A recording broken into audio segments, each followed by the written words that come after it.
Thank you. Thank you, Chris. Listen, it's great once again for Callista and me to be back here with all of you. And I want to start by thanking all the women who were so generous and so kind with Callista earlier today. And we're thrilled to be here, and she's here with me today to talk about a number of key issues.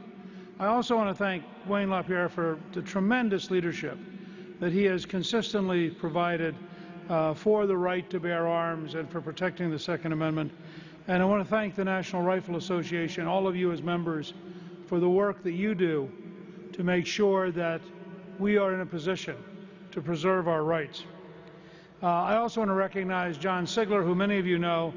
John has been a great leader here at the NRA and has provided real leadership also in Delaware, and it was great to be with him again this morning. It's very important that we produce leaders, and in particular, that we produce leaders who are prepared to be on offense and are prepared to carry our ideas and our values into the political conflict. I want to suggest for the National Rifle Association a fairly bold change in part of its direction in order to be even more aggressively on offense in terms of defending the right to bear arms.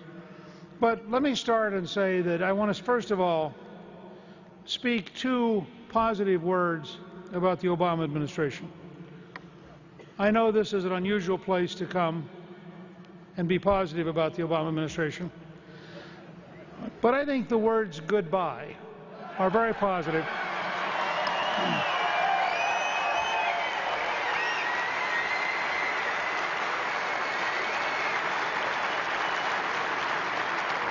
And I think we need to focus our energy from now to November, not just to say goodbye to Barack Obama and Joe Biden, but also to say goodbye to those liberals in the Senate who have been blocking passage of the right kind of legislation. And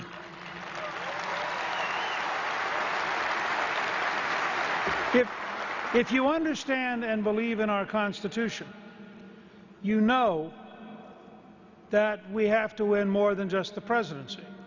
We have to win House seats, we have to win Senate seats.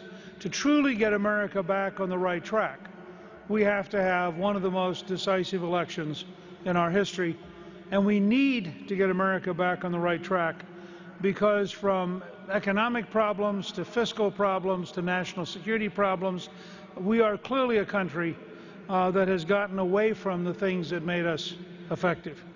Now, in a Gingrich administration, we would start with some fairly immediate and fairly direct things. On the very first day, I would sign an executive order instructing the Justice Department to cooperate with the Congress in thoroughly investigating and making public what happened with Fast and Furious and who was responsible.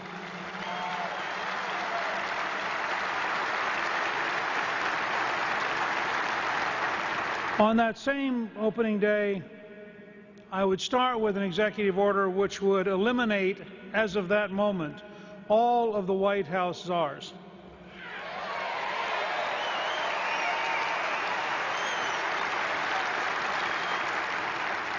And I would immediately, as of that day, issue an executive order moving the American embassy from Tel Aviv to Jerusalem in recognition of Israel's right to sovereignty.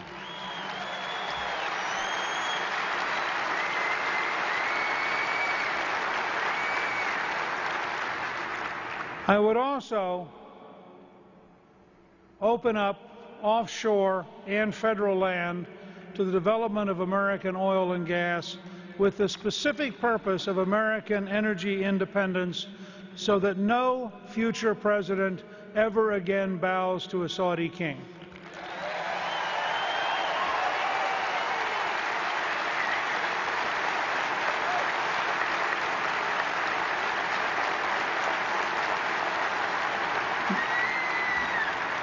The fact is, we are on the edge of a technological revolution which has enabled us to go from 7 years' supply of natural gas in the year 2000 to over 125 years' supply today. And it's very hard to get Barack Obama to understand this, but we did it by something. It turns out that drilling works. Now, the President gave several speeches because I'd been advocating gasoline below $2.50 a gallon, and that so rattled his political consultants that they went out and began making speeches on energy. And the President kept saying, let's make it clear, drilling does not work. And the President, of course, had a solution. I don't know if any of you remember the President's solution. Does anyone here remember what the Obama model? Algae, right? The President promptly said, what we need is algae. Now, we're thinking about this summer having volunteers at gas stations with a jar of Obama algae. And so as gasoline prices stay too high, they can go around and offer people this great opportunity. I want to take just a minute to talk about energy because it's a perfect example of strategic change and how we should be thinking at a national level. If we would have a determined effort to open up federal land, and remember, we own 69% of Alaska, Alaska is more than twice the size of Texas. So we, the people, own over 1.5 times the size of Texas, which means we could give the environmentalists half of Texas for polar bears, walruses, glaciers, mountains. That would leave you an area the size of Texas to develop in Alaska by itself. In North Dakota, the new drilling technology has increased the amount of available oil from 150 million barrels to 24 billion barrels. And the people who are doing it believe the next generation of technology will lead to about 500 billion barrels in North Dakota alone. Now, in that context, we could, in fact, become energy independent. This would allow us to say to the Europeans, the Chinese, the Indians, the Japanese, the Straits of Hormuz are a problem for you, not us. It would allow us to say to the Saudis, we could say to the Saudis, we will never again tolerate you financing schools that teach terrorism, and we are prepared to exert as much pressure as needed in terrorism, and we are prepared to exert as much pressure as needed in order to get you to stop.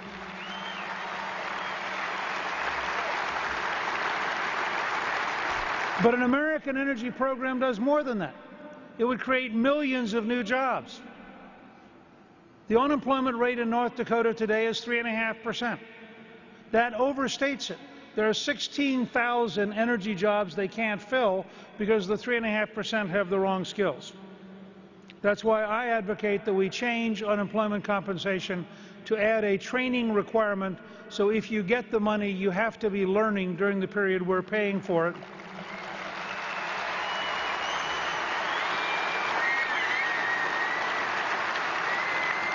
We should never again give people 99 weeks of money for doing nothing. In 99 weeks, you can earn an associate's degree.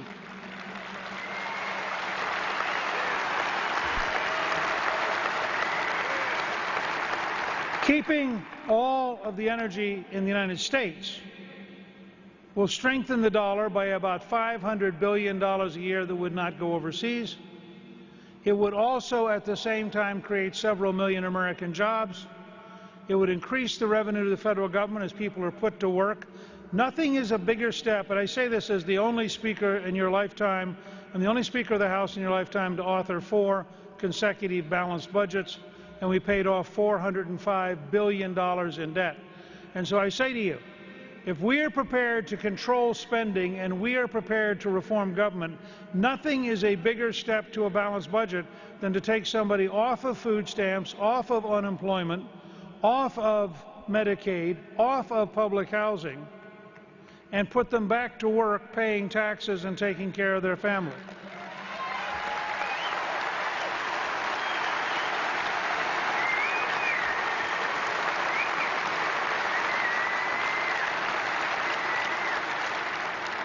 Finally, having an American energy program would allow us to take all of the royalties, and Harold Hamm, who's developed North Dakota, believes in the next generation, if we developed our capability in federal land and in offshore, the royalty payments would be 16 to 18 trillion, not billion, trillion dollars to the federal government.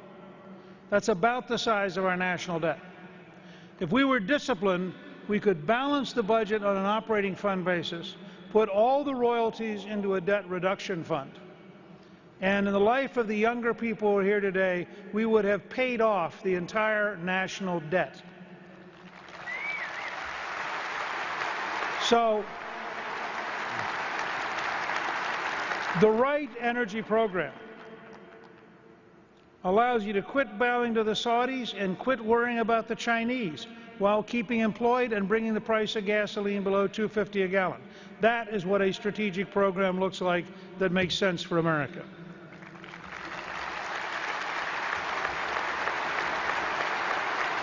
And by the way, before anybody tells you we can't get the price of gasoline down, with an 11% increase in the production of natural gas since 2008, the price has dropped from $7.97 a unit to $2.05.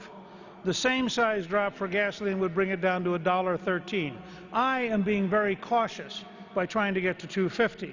If I were truly wild, I would have said, let's go for $1.10 and see if we can't really bring down the price of gasoline, but I'm being reasonable.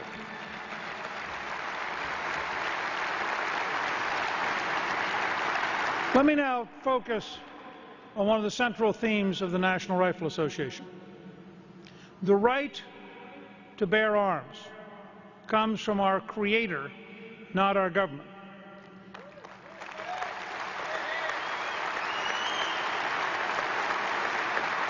It is one of the unalienable rights alluded to in the Declaration of Independence. We know this because the amendment starts by saying the right to bear arms. It doesn't grant the right to bear arms, it acknowledges their pre-existent condition. The Founding Fathers knew this full well for a practical reason. When the British troops arrived at Lexington and Concord in April 1775, expecting to force the peasantry into surrender, something they had done quite well in Ireland, Scotland, Wales, and England, they suddenly found they weren't up against peasants, they were up against Americans. They weren't up against unarmed rabble, they were up against trained militia. They weren't up against people who were afraid, they were up against people who understood that the land of the free had to be the home of the brave, and without being the home of the brave, you would not remain the land of the free.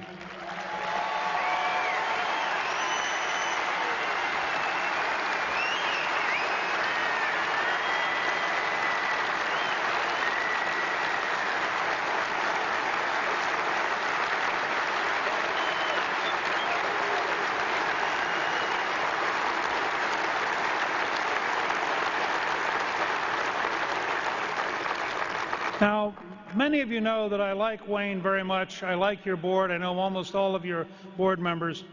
So I hope none of them will take it personally when I say that I believe the NRA has been too timid.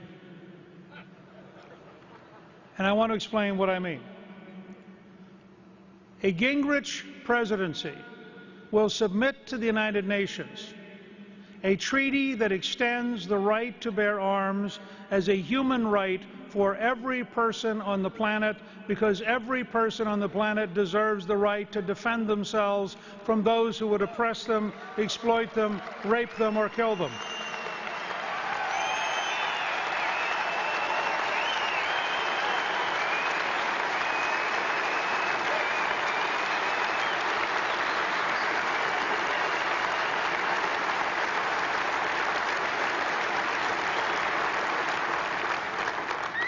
It is not enough to be against the Small Arms Treaty.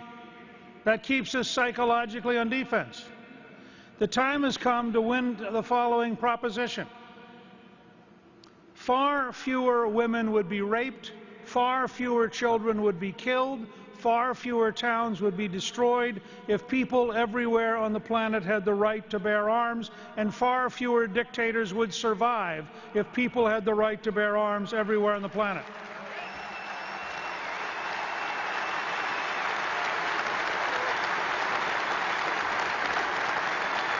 Let's take the George Soroses and the Hillary Clintons head on.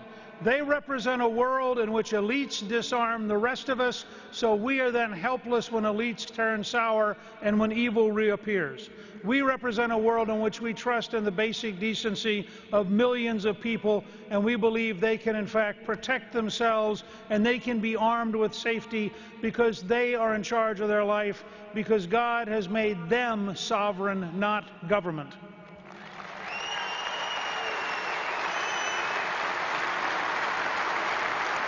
Remember, and I want to close with this, but I want you to think about this and put it in your hearts. Our Declaration of Independence did not say, "We Americans." It is a universal document. We hold these truths to be self-evident, that all men are created equal, not all Americans, and that they are endowed by their Creator. The reference point there is to all men, not to Americans. Now, we don't need to go across the planet trying to impose American values, but we do need to go across the planet and advocate human values, and those human values are best captured in the Declaration of Independence, the Constitution, and the Federalist Papers. And we have an obligation to reach out to our fellow humans and to say to them, if you had the right to bear arms, recognize, because you have that right, it comes from God.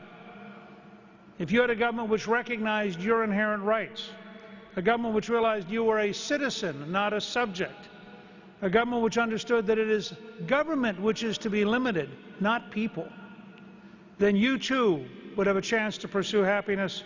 You too could live in safety. You too could fire those to whom you loan power. It isn't enough to watch people move from one dictatorship to another, to watch Libya, Egypt, Iraq, Syria lurch from disaster to disaster.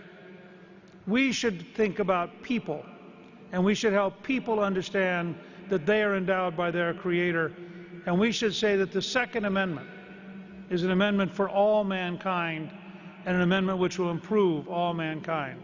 With your help, this is still a more open nominating process than anyone in the elite media believes.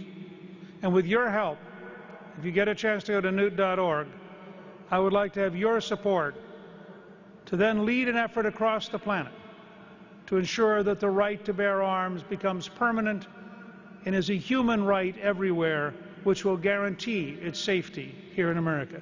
Thank you, good luck, and God bless you.